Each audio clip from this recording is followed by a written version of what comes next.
The culmination of your design work comes at the assembly level. It's here that you can assess fit and function, identify interferences, and then use the model downstream to create renderings, simulate how your product will perform, develop documentation, and plan manufacturing processes.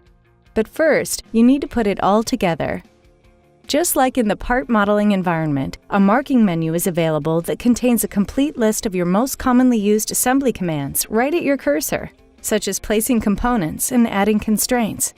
Once a component is placed, assembling parts together works much in the same way as you would do it in the real world. Using joints, you can fully define the location and motion between two components in a single step, rather than specifying constraints one by one. Joint types are determined automatically based on the geometry you select, and all degrees of freedom are accounted for once the command is executed. Relationships can also be added using traditional constraints, which gives you a finer level of control over how the assembly behaves. Adding limits to a constraint specifies exactly how components can move, so you can perform motion studies to evaluate how mechanisms will operate in relation to other features of the product. Because it's rare that an entire product is composed of parts or subassemblies that are designed in-house, Autodesk Inventor supports opening and inserting third-party models directly into your assemblies. These models can be constrained exactly the same way you would a native Inventor model, and they can even be patterned when multiple instances of the component are needed.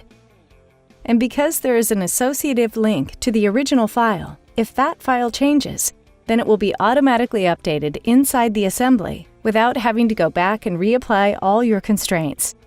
One final source of parts is the Content Center.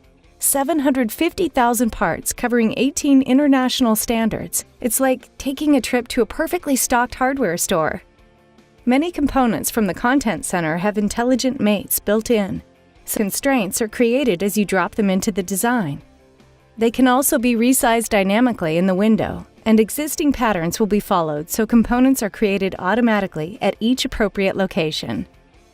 Regardless of where your components come from or the approach you take to defining the relationships between them, Autodesk Inventor gives you the tools you need to put it all together in a perfect, complete model of your product.